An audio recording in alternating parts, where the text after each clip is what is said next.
Maybe we will never live together again. That was the moment I suddenly felt lonely. My son had lived alone since university, in a town near ours, so I thought I was already used to it. But after getting a job, he moved far away.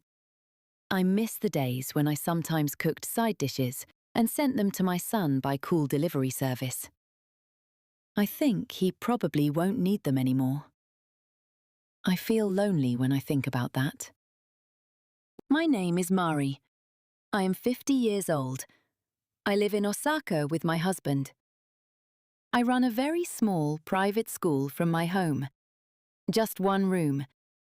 I teach local elementary school children. Maths, Japanese, reading. I have fewer than 5 students. It is a quiet life, a simple life.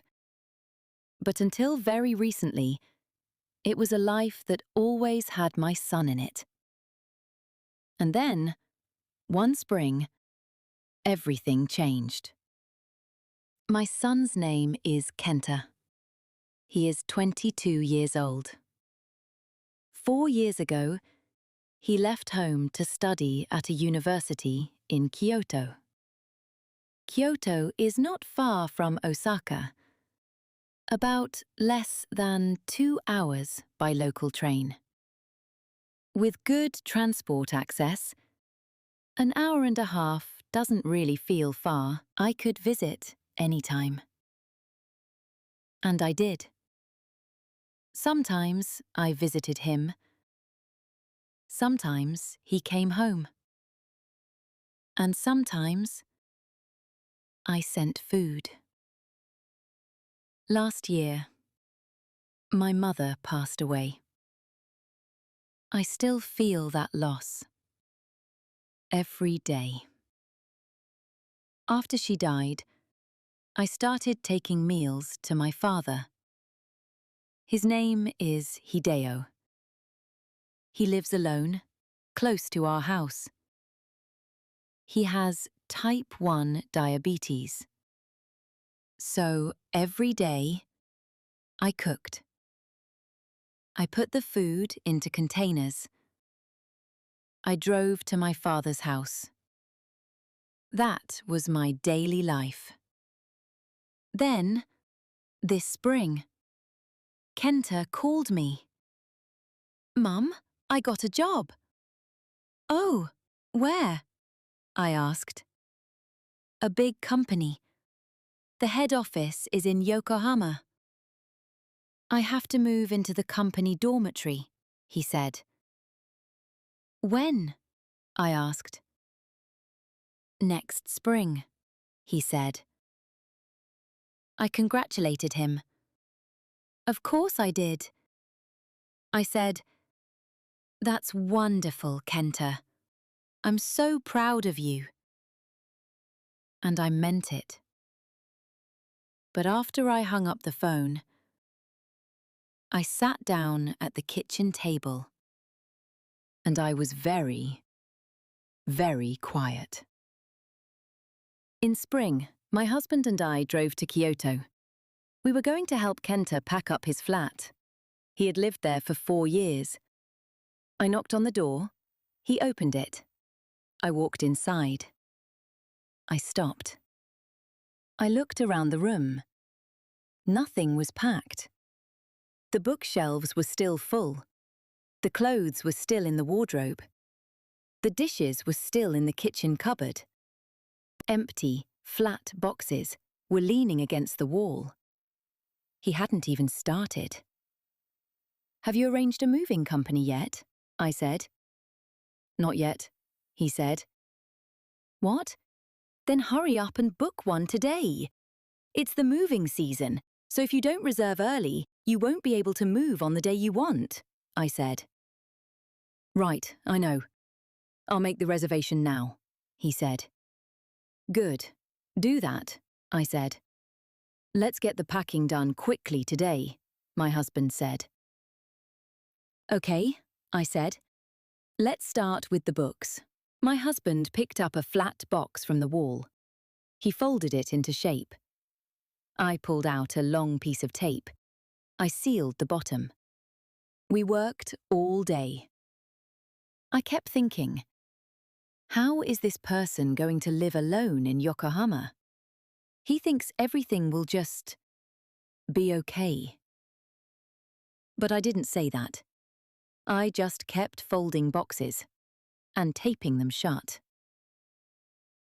That evening, we went to a small restaurant near his flat.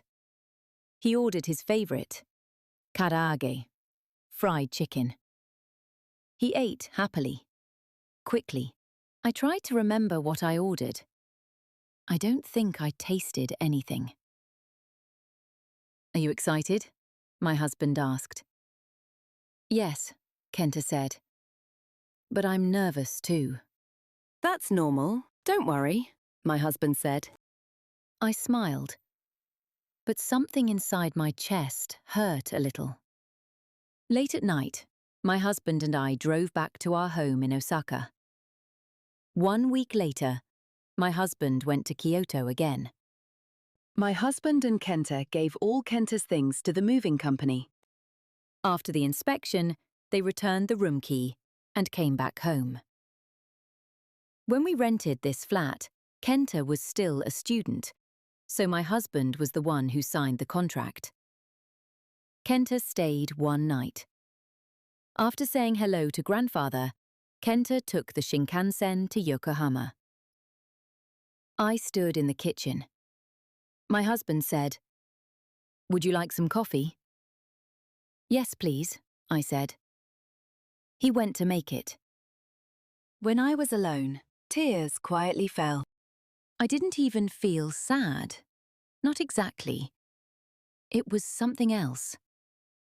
Something I didn't have a word for. My husband came back with the coffee. He saw my face. "You didn't cry at all when I left for my solo assignment, but today you're crying? Our son has really grown up." "That's good. Really good," my husband said, teasing me with a grin. "I know," I said. "I just feel empty." Empty. That was the word. My heart had a hole in it. A Kenta-shaped hole. 2 months have passed since Kenta went to Yokohama. Messages came from Kenta sometimes. Work is hard, but I'm learning new things every day. I'm tired, but I think I'm okay. I read each message many times. I was happy for him, but the hole in my heart didn't get smaller. I tried to do my embroidery. I love embroidery. It always calms me. I sat down at my desk. I picked up my needle. I chose my thread, a soft pink colour. But I couldn't concentrate. I put the needle in, I pulled the thread through, and then I stopped and thought about Kenta. Is he eating properly? Is he lonely on his days off? One evening, I turned on the television. There was a music program. A singer was performing. It is Musashi Miyamoto. He sat at a piano. He played quietly. He sang. I don't know why, but tears came to my eyes. I wasn't sad. I wasn't happy. I was just moved. Something inside me, something tight and heavy, slowly came loose. I started listening to his music every day. I searched for his old concert videos on YouTube. I watched interviews. I read articles. Before I knew it, I was a big fan. I joined his fan club. Then one day, I opened the fan club website. There was a concert announcement. I leaned forward and read the location. Yokohama. Yokohama, where Kenta lives. Something lit up inside my chest. I thought, I'll go. I booked a concert ticket. I booked a seat on the Shinkansen. I found a hotel near the venue and booked that too. Then I stopped. I thought about my father. Hideo has type 1 diabetes. He needs insulin injections every day. Someone needs to watch over him, check on him. Could I really go away? I talked to my husband. Can you take meals to my father while I'm away and check on his insulin? My husband didn't hesitate. Of course, he said. You go. I'll take care of Hideo. So I said, thank you. The morning of my trip, I woke up early. I got dressed. I picked up my bag. My husband was already awake. Have a good trip, he said. Thank you, I said. Take care of Dad. I will, he said. Don't worry. I walked out the front door. I closed it behind me. At Shin Osaka Station, I bought an ekiben, a station lunchbox. I chose carefully. A beautiful box with many small compartments. I found my seat on the Shinkansen. Window seat. The train began to move. I opened my lunchbox. Outside the window, the city gave way to the countryside. Green fields, blue sky, mountains in the distance. I ate slowly.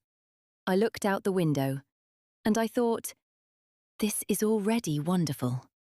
Just this, just now. A window seat, a lunchbox. The world was rushing past the window. I had never travelled alone before, and it felt surprisingly good. At the concert venue, there were so many people.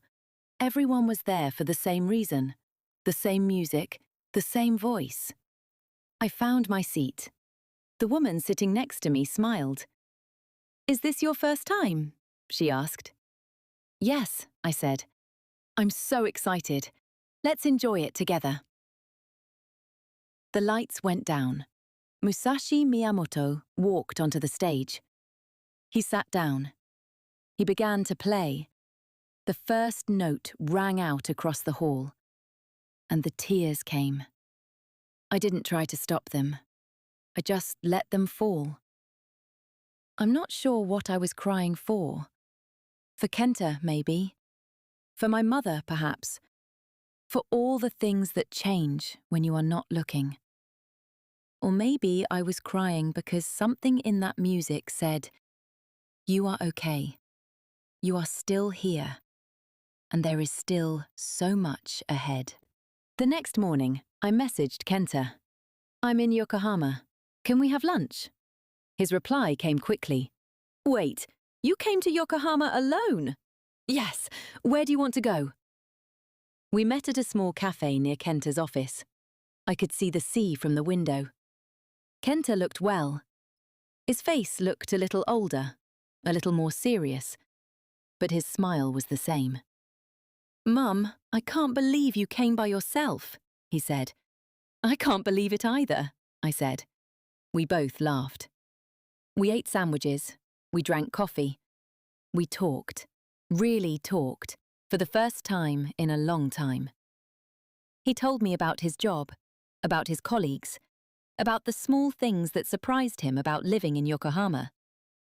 I told him about the concert, about the music, about the woman sitting next to me. He listened. On the station platform, I looked out the window again. The same fields, the same sky, but I felt different.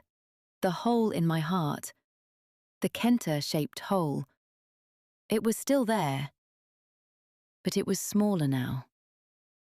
Or maybe I had grown a little bigger around it. I thought about what had changed. Kenta hadn't come back. Nothing was different on the outside. But somewhere on that trip, on that train, in that concert hall, in that cafe near his office, I had taken one small step forward. Just for me. Not for Kenta. Not for my father. Not for my students or my husband. Just for me. And that felt like something new. Something important. Kenta still comes home for the national holidays in August. For the New Year holidays, I still look forward to those visits so much. But now, I also look forward to other things. The next concert. Recently, I have been doing Musashi's fan activities with Fumi. Fumi is a best friend from high school. A new embroidery pattern I want to try.